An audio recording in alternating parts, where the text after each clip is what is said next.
Billy Taylor was a radio broadcaster for jazz, and he was also one of the world's greatest musicians. So he would come to my radio show and not only be a great jazz musician, but do what I do better than I do it, having already done it before I was born. Billy Taylor is a legend in our time, and I'm just so honored that I met him many times, I heard him play, and I just want to thank him for doing Jazzmobile. It's been such an inspiration to people throughout the whole community. And as a dancer, I just love jazz, so I love to dance jazz. And Billy inspired me so many times to just feel free to create something out of his music. So Billy Taylor is a legend in my time, and I thank him for everything he's done for the music. I think Billy Taylor is an example to everyone who is a human being. You know, he gave so much of himself during his career, and as we just heard at his memorial service, the kind of person that he was, that public persona was the same person that he was in private. Someone who was so giving and always thinking of other people and making such a generous contribution to this art form that it will take generations for us to really have a full appraisal of all that he has given to us. He's a great artist and a great human being. Billy Taylor is the man of the hour always. I had the opportunity to really meet him way back in the early 60s when his daughter and myself and his wife was alumni parent at the Convent of the Sacred Heart. And of course, when he went to Cranberry Park up there, I never missed him no place. He will be greatly missed, and I know his legacy must go on. Hi, I'm Dee Dee Bridgewater, and Billy Taylor is class, intelligence, exuberance, generosity. He is a mentor, an educator. He gave me my first start. He told me how important it was to dress. I worked with him at Jazzmobile, and for me, he was always Dr. Billy Taylor. He turned over his jazz at Kennedy Center to Jazz Set with Dee Dee Bridgewater. He's made me the MC now for the Mary Lou Williams Women in Jazz Festival, and I love Billy. I love Billy, and Billy lives. Billy will never die. Billy Taylor is my mentor, my surrogate father, and I'll only know that he's gone when after 2 or 3 Sundays from now, I can't call him after church.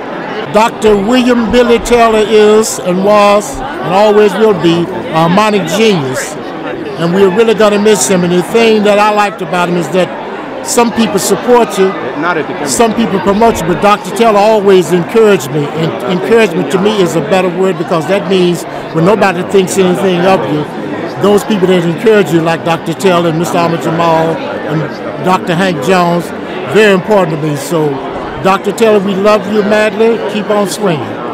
Billy Taylor is one of the founding fathers of the Thelonious Monk Institute of Jazz.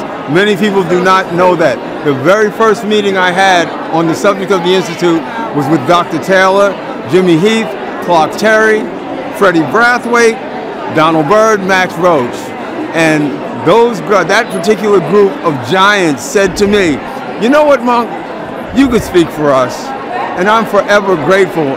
And beyond that, Dr. Taylor has been sort of a guardian angel over the Monk Institute, particularly in our relationship with the Kennedy Center, which has been one of our greatest relationships over the past 25 years. So we're going to miss Dr. Taylor dearly. You know, he has been the face of jazz education. He's been in the trenches, but he's been the guy that has been able to explain to America exactly what the likes of David Baker or Nathan Davis or Alvin Baptiste or Jackie McLean were doing 30 years ago. So this is a very, very important guy, and we're going to miss him, but we'll never forget him. A friend, colleague,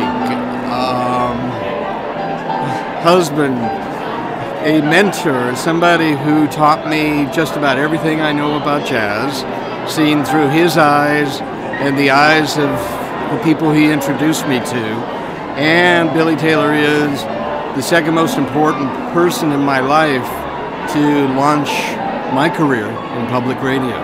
Well, Billy Taylor's an enormously wonderful man. He helped me so much in everything. I don't know if you know that I got the first Living Legend Award from Kennedy Center, and Billy is the one I think that put up my name. He would never admit it, but I think he did. He always took such good care of me. Everything I asked him, he would answer. He shared information. He would instruct, and he helped me a lot. I've been in jazz 42 years, and I've known Billy most of those years. And whenever he had the organizations like the one he and Mary Jo started, a consortium of jazz organizations, I was in that one with him. I loved everything he did. He was a wonderful, wonderful, wonderful man, and he will always be remembered as such, really. Billy Taylor's the reason that I work in public radio and jazz, and I'm not the only one, and it's so hard to tell that story, but just to say the first time I heard jazz alive, I was driving from Cincinnati to Madison, Wisconsin, and it was a Saturday, and I had my radio on, and I was in my father's van, and I was by myself, and I needed something to listen to, and I found a Jazz Alive from I feel like it was maybe a ragtime piano festival or something, and Billy was, telling me what I was listening to, and I thought I would like to know more about this radio program, and that's how I first encountered Dr. Billy Taylor. Okay, we're rolling. Go, Billy Taylor. Billy Taylor is the person who probably done more for jazz than any other living person. We will very definitely miss him. He called it America's classical music, and so do I. And I think he's a great, great soul that will be missed. Dr. Billy Taylor is not only a mentor, but he is probably the most important figure in jazz education and jazz performance. With his passing is the end of an era. No one before him. I don't know who's coming after him. Christian Sands, his protege, I think might be our next hope. But we lost a giant. And I will try my best to keep the spirit that he tried to give me when he met me at 17. Okay, to keep that going. Billy Taylor is my foundation of music. He brought me under his wing and taught me so much, not even just about music, but just about life in general. And I really appreciate him for doing that for me. So thank you again, Dr. Taylor. Rest in peace. Much love. Billy Taylor is my mentor. Billy Taylor is the most important jazz educator ever.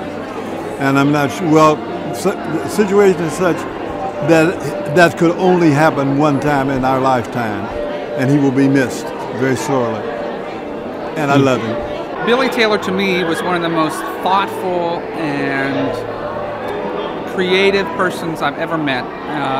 He clearly made a connection with everybody he spoke with, whether he was at the White House, in the halls of the Kennedy Center, on the street of Washington or New York.